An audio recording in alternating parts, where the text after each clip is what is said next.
तो ये जो ख़वातीन को जो है हरासा किया जाता है, उसमें कोई फ़िज़िकली तो नहीं उनको टच कर रहे होते, मगर ये भी तो एक गलत है ना।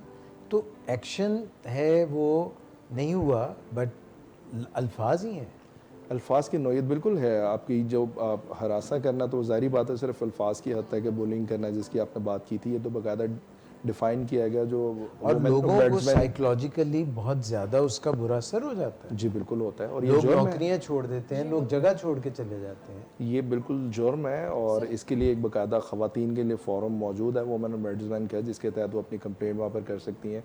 कोई वर्क प्लेस हरेसमेंट है, किसी किस्म का इस तरह से मामला है कि उनको अपनी जो वर्क प्लेस पे इवन को कुछ वर्ड से या आप देखना या कुछ इस तरीके से भी आप उनको इरिटेट करते हैं या उनको तंग करते हैं, तो ये बिल्कुल जुर्म में आता है। और जो बात निदा आपसे पहले कह रही थी, सिर्फ इस हद तक कि कानून में एक्सेप्शन देगी, ओ आई विल सी यू, इसको उन्होंने एक्सक्लूड किया। अदरवाइज़ तो फिर वही बात आ जाती है कि आप किसी को धमकाते हैं और उसको मजबूर करते हैं, और आपके पार्ट पे तो जुर्म कमिट हो गया। अगर उसने वो एक्ट नहीं किया तो वो एक अलग बात है। तो आप अटेम्प्ट की हद तक तो आप फिर भी जिम्मेदार हैं कि आप उसको धमकाते। एक औरत को हरास करना, या आप उसको आम पब्लिक में या वर्क प्लेस के ऊपर अगर आप उसको घूर रहे हैं और वो उससे अनकंफर्टेबल हो रही है, वो जुर्म के ज़ुमरे में जाना शुरू हो जाता है। जैसे हम अगर आम बैठे हुए किसी को किसी भी बात से ऑफेंड हो के हम कहते हैं मैं देख लूँगा तेनू, I will see you, let's see what you can do, तो इसको एक्सेप्शन करार दिया